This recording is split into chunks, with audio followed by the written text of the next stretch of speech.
अस्सलाम वालेकुम dear students, friends and subscribers. Dear students, आज की इस नई वीडियो के साथ मैं हूं Mohammad Nawaz Waraich, political scientist. Dear students, आज हमारा टॉपिक है 30 most important MCQs from the subject of civics and citizen engagement. तो आज की इस वीडियो के अंदर जो है हमने सिविक्स एंड सिटीज़न एंगेजमेंट में से इंतहाई अहम इम्पॉर्टेंट जो हैं वो MCQs को शामिल किया है। आइए इस वीडियो का आगाज़ करते हैं। आप देख रखे हैं हमारा YouTube channel political science with Nawaz Waraich. Dear students, आज हमारा टॉपिक है most important 30 MCQs from the civics and citizen engagement. और आज जो है हमने सिविक्स एंड सिटीज़न एंगेजमेंट के हवाले से जो एक लेक्चर सीरीज़ का आगाज़ कर रखा है, उसका ये एपिसोड नंबर 15 आप देख रखे हैं। MCQs का आगाज़ करते हैं। हमारे पास पहला क्वेश्चन है, after the legislature has formulated the laws, which organ of the government takes the responsibility of implementing the laws। Simple सा क्वेश्चन है कि जब लेजिस्लेचर जो है किसी कानून की मंजूरी दे देती है तो उस कानून को इम्प्लीमेंट करने के लिए कौन से हुकूमत के शोबे के पास या कौन सी हुकूमत की ब्रांच के पास उसको भेजा जाता है। दो ऑप्शन है, judiciary and executive. The correct answer is executive। After the legislature has formulated the laws, government which organ of the government takes the responsibility of implementing the laws? The correct answer is executive। Next question हमारे पास है, a system of government in which a single person rules until that individual dies or abdicates the throne is called aristocracy or monarchy? The correct answer is monarchy। Question है, a system of government in which a single person rules, ऐसा निज़ाम हुकूमत जिसमें एक single person जो है वो rule करता हो अनटिल डेट इंडिविजुअल डाइस, कि जब तक वो फौत नहीं हो जाता या वो ख़ुद जो है वो अपने ओहदे से जो है वो अलग नहीं हो जाता, तो उस वक्त तक जो है वो शख्स जो है वो रूल करता है, चाहे वो 10 साल हो, 20 साल हो, 50 साल हो। तो ऐसे निज़ाम हुकूमत को क्या नाम दिया जाता है? दो ऑप्शन है, aristocracy and monarchy. The correct answer is monarchy. The next question है, a system of government in which the rulers are elected by the people is called monarchy और डेमोक्रेसी। ऐसा निज़ाम हुकूमत जिसमें जो रूलर्स होते हैं, जो हुक्मरान तबका होता है, उसे अवाम मुंतखब करते हैं, यानी इस बात का फ़ैसला अवाम करते हैं कि उनके ऊपर कौन लोग हुकूमत करेंगे या रियासत का निज़ाम कौन लोग चलाएंगे। दो ऑप्शन है, monarchy and democracy. The correct answer is democracy. Democracy एक ऐसा निज़ाम हुकूमत है जिसमें इस बात का फ़ैसला इलेक्शन के ज़रिए, वोट के ज़रिए अवाम करते हैं कि कौन लोग जो हैं वो रियासत में हुकूमत करेंगे या उन लोगों के ऊपर कौन हुकूमत करेंगे। नेक्स्ट क्वेश्चन है, who said that democracy is the government of the people, bye the people and for the people? There are two options. Abraham Lincoln is the first option and the Professor Garner is the second option. The first option is correct option. Abraham Lincoln says that government of the people, democracy means the government of the people, by the people and for the people। Next question है, in which form of government written constitution is considered compulsory?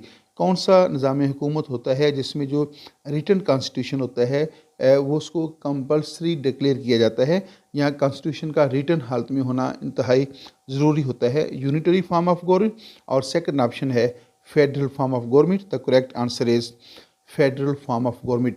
Federal form of government जो होता है उसमें रियासत का निज़ाम चलाने के लिए जो कॉन्स्टिट्यूशन तैयार किया जाता है उसका रिटन हालत के अंदर, रिटन शेप के अंदर जो है होना नागुज़ीर होता है। अगर फेडरल सिस्टम का कॉन्स्टिट्यूशन जो है वो रिटन नहीं होगा तो उससे बहुत सारे जो हैं वो प्रॉब्लम्स हैं वो सोसाइटी को और स्टेट को पेश आ सकते हैं। नेक्स्ट क्वेश्चन है, unitary form of government is existed in UK, Italy, France, Canada, USA and Pakistan. आपने बताना ये है, ये दो ग्रुप हैं, ये ग्रुप नंबर 1 है और ये ग्रुप नंबर 2 है। इन दोनों में से कौन से ग्रुप के अंदर जो है यूनिटरी फॉर्म ऑफ गवर्नमेंट पाया जाता है? मैं आपको बताता चलूँ कि there are 2 types of government according to the division of powers. ऐसा निज़ाम हुकूमत जिसमें तमाम जो पावर्स होती हैं, हुकूमत करने की जो पावर्स होती हैं वो सेंट्रल गवर्नमेंट जो है एक्सरसाइज करती हो, उसको यूनिटरी फॉर्म ऑफ गवर्नमेंट कहते हैं। और ऐसा निज़ाम हुकूमत जिसमें हुकूमत करने की जो पावर्स होती हैं उनको सेंट्रल गवर्नमेंट और जो प्रोविंशियल गवर्नमेंट्स होती हैं या फेडरेटिंग यूनिट्स की जो गवर्नमेंट्स होती हैं उनके दरमियान कॉन्स्टिट्यूशन के मुताबिक उनको डिवाइड कर दिया जाता है। That form of government is called federal form of government. तो यहाँ जो है फर्स्ट ऑप्शन जो है दुरुस्त है। Italy, UK, Italy and France जो हैं ये तीनों मुल्कों के अंदर जो है वो यूनिटरी फॉर्म ऑफ गवर्नमेंट पाया जाता है, यानी यहाँ पे तमाम अख्तियारात जो हैं वो सेंट्रल गवर्नमेंट के पास होते हैं। नेक्स्ट क्वेश्चन है, in presidential system all executive powers rest with the vice president and president. The correct answer is president.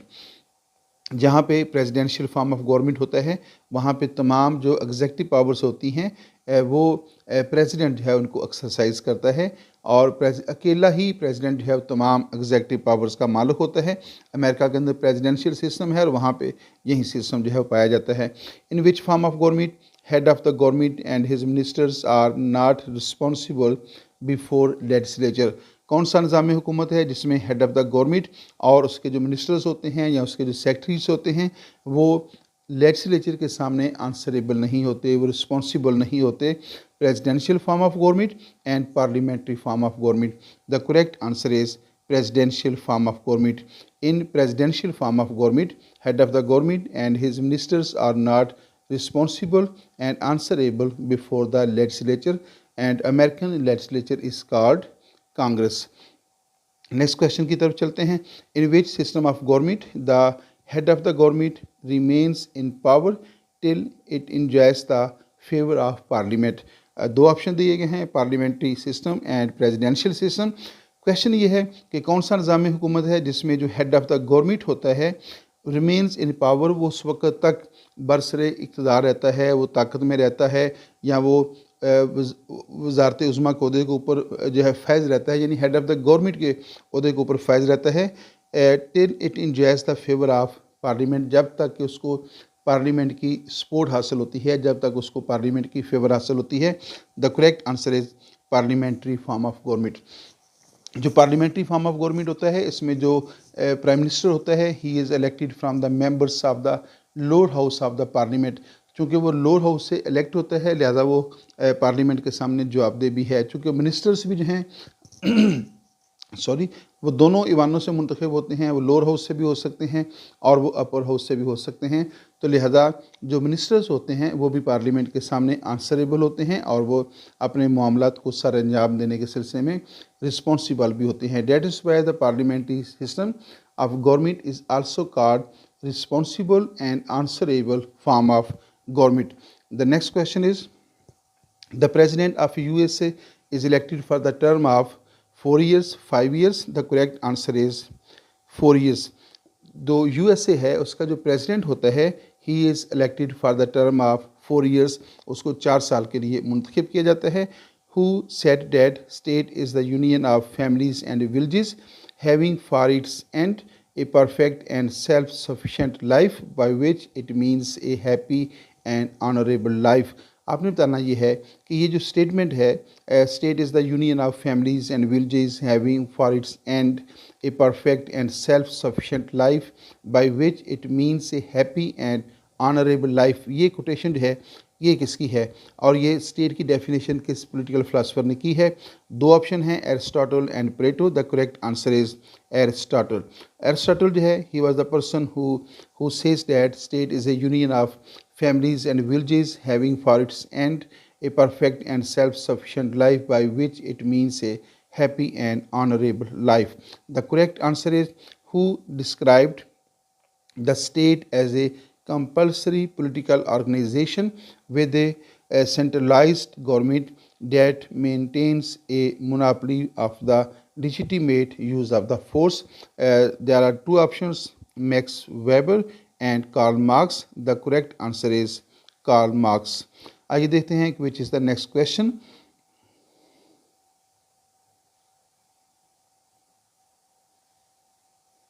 जी हमारे पास नेक्स्ट क्वेश्चन है, the term state is in modern sense was of the first time used by Aristotle, Machiavelli and Thomas Hobbes. The correct answer is Machiavelli. जो जदीद दौर के अंदर जो है जो स्टेट की जो टर्म है सबसे पहले मैकियावेली ने, जो इटालियन पॉलिटिकल फिलासफर था, उसने अपनी राइटिंग्स के अंदर इस्तेमाल की। और नेक्स्ट क्वेश्चन है, who said that nation is a nationality which has organized itself into a political body desiring to be independent। ये एक और कोटेशन है, nation is a nationality. Nation जो है उससे मुराद वो नेशनैलिटी होती है, वो कौमियत होती है। Which has organize itself into a political body, जिसने अपने आप को एक पोलिटिकल बॉडी में, एक सियासी जो है वो ऑर्गेनाइजेशन के अंदर मुनज़्ज़म कर लिया हो। And desiring to be independent, और वो आज़ादी हासिल करने की ख्वाहिश रखती हो या वो आज़ाद हो चुकी हो। इसमें 3 ऑप्शन हैं, कार्ल मार्क्स है, E.M. वाइट है, और सी ऑप्शन जो है बार्कर है। The correct answer is Barker. आइए नेक्स्ट क्वेश्चन की तरफ चलते हैं। Max Weber defines the state as a compulsory political organisation with a written constitution, large population और military government. The correct answer is written constitution. Max Weber जो है, जो एक बहुत अथेंटिक पॉलिटिकल फिलासफर है, defines the state as a compulsory political organisation. वो रियासत को जो है एक लाजमी सियासी तंजीम का नाम देता है, जिसके लिए रिटन कॉन्स्टिट्यूशन का होना बहुत ज़रूरी है। यानी वो अनरिटन कॉन्स्टिट्यूशन जो कि बरतानिया में पाया जाता है, और बरतानिया अनरिटन कॉन्स्टिट्यूशन की एक बेस्ट एग्जांपल कंसीडर की जाती है। वो कहता है कि रियासत जैसा जो दायरा है उसके लिए ज़रूरी होता है कि उसका जो कॉन्स्टिट्यूशन है वो लाजमी तौर पे रिटन कॉन्स्टिट्यूशन हो। अनरिटन कॉन्स्टिट्यूशन को जो है वो किसी भी सूरत में एक्सेप्ट करने के लिए तैयार नहीं है। Which political philosopher describes the state of nature as solitary, nasty and British. Thomas Hobbes, John Locke. आपने बताना ये है कि इन दोनों में से कौन सा पॉलिटिकल फिलासफर है जो जिसका कहना ये है कि स्टेट ऑफ नेचर फितरी हालत का ज़माना। फितरी हालत से मुराद वो ज़माना है जब रियासत अभी कायम नहीं हुई थी, यानी इंसान ने या इंसानी माशरे ने अपने आप को अभी पॉलिटिकली ऑर्गेनाइज नहीं किया था, वो सियासी तौर पे मुनज़्ज़म नहीं हुआ था, रियासत जैसा दायरा अभी वजूद में नहीं आया था। तो रियासत के क़याम से पहले का जो दौर है उसको जो है स्टेट ऑफ नेचर कहते हैं। तो कौन सा पॉलिटिकल फिलासफर है जिसके मुताबिक जो स्टेट ऑफ नेचर है उसमें उसकी जो कंडीशन थी उस वो solitary, nasty and British. Thomas Hobbes. Thomas Hobbs ने जो है ये कोटेशन दी है। और नेक्स्ट पॉइंट की तरफ चलते हैं। हमारे पास नेक्स्ट पॉइंट है जी। नेक्स्ट क्वेश्चन है, according to the division of powers there are how many systems. According to the division of powers there are 2 forms of government. The first one is called unitary form of government and the second one is called federal form of government. Next question है, the early human societies were stateless, living in a state of nature or jungle. The correct answer is state of nature. आइए next question की तरफ चलते हैं। According to which political philosopher the state of nature was a peaceful and happy। कौन सा सियासी मुफक्कर है जिसके मुताबिक जो स्टेट ऑफ नेचर है, जो फितरी हालत का ज़माना था, यानी रियासत जैसे अदारे से क़याम के पहले का जो दौर था वो दौर था peaceful and happy just like a heaven. तो रूसो और Thomas Hobbes. The correct answer is Rousseau. Rousseau जो है उसने कहा कि नेचर जो स्टेट ऑफ नेचर थी वो बहुत पीसफुल थी, और वो the term state is derived from the Latin word. दो आपने बताना ये है कि द टर्म स्टेट जो है वो किस से ड्राइव किया गया है, स्टेटस, स्टेट और station. The correct answer is status. पहला ऑप्शन जो है इसमें दुरुस्त ऑप्शन है। Which of the following is true about state, it is not permanent, it is only a cultural association, it has territorial limits। तो third option जो है वो दुरुस्त ऑप्शन है।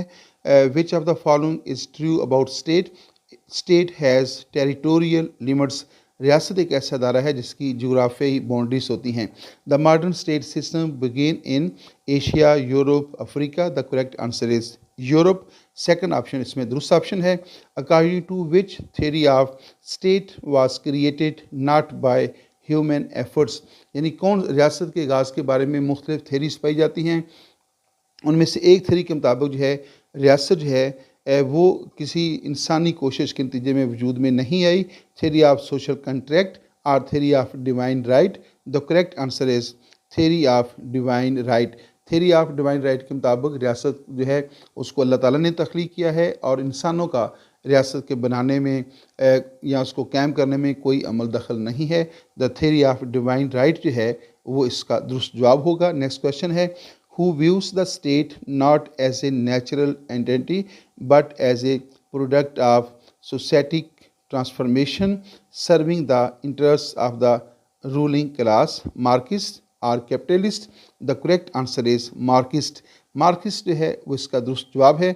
The most acceptable definition of state that has 4 essential elements was given by, यानी रियासत जो कि 4 बेसिक और एसेंशियल एलिमेंट्स के ऊपर मुश्तमिल होती है।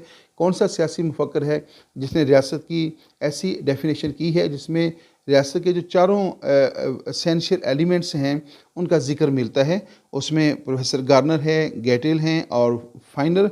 The correct answer is professor Garner. First option जो है वो दुरुस्त है। नेक्स्ट क्वेश्चन है, which is the third essential element of the state? रियासत जो है जो जिसके 4 एसेंशियल एलिमेंट्स होते हैं उसमें रियासत का जो थर्ड एसेंशियल एलिमेंट है उसका नाम बताइएगा। Sovereignty, government. The correct answer is government. रियासत का जो फर्स्ट एसेंशियल एलिमेंट है that is population. The second essential element is territory. Third essential element जो है that is called government and fourth essential element is called sovereignty. Next question की तरफ चलते हैं। Who is the founder of utilitarianism? Utilitarianism यानी अफादियत, नज़रिया अफादियत, utilitarianism से जो है इसका बानी कौन है? Jeremy Bentham, Machiavelli. The correct answer is Jeremy Bentham. Next है, what is the legal number of population for an ideal state to Plato? Plato के मुताबिक है जो आइडियल स्टेट होती है उसकी आबादी कितनी होनी चाहिए? उसमें 1000, 5000, 5040। थर्ड ऑप्शन जो है स्टूडेंट्स में दुरुस्त ऑप्शन है। जो प्लेटो है उसके मुताबिक जो आइडियल स्टेट होती है उसके लिए ज़रूरी है कि उसकी आबादी 5040 मेंबर्स पर मुश्तमिल हो। The state of nature according to Rousseau was a period of peace and happiness, a period of constant warfare. यानी रूसो के मुताबिक जो स्टेट ऑफ नेचर का जो दौर है वो किस नौइयत का था? तो नंबर 1 है ए period of peace and happiness, यानी वो एक खुशी का दौर था, अमन का दौर था। The period of constant warfare यानी एक मुसलसल तसादम का दौर था। तो पहला ऑप्शन इसमें दुरुस्त है, ए period of peace and happiness.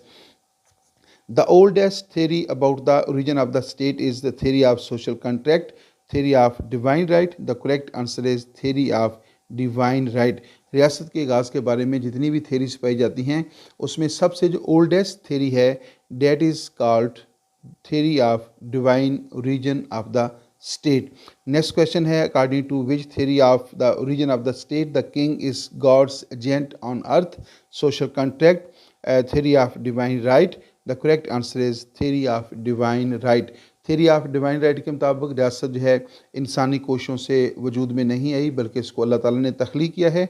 और इसी थेरी के मुताबिक जो है रियासत का जो हुक्मरान होता है, जो मुनार्क है या बादशाह है, उसकी जो अपॉइंटमेंट होती है वो भी जो है खुदा करता है और वो रियासत के अंदर खुदा के एजेंट की हैसियत जो है वो रखता है। नेक्स्ट पॉइंट है, individualism is also known as realism, laissez faire and fascism. The correct answer is laissez faire. Second option जो है स्टूडेंट्स वो दुरुस्त ऑप्शन है।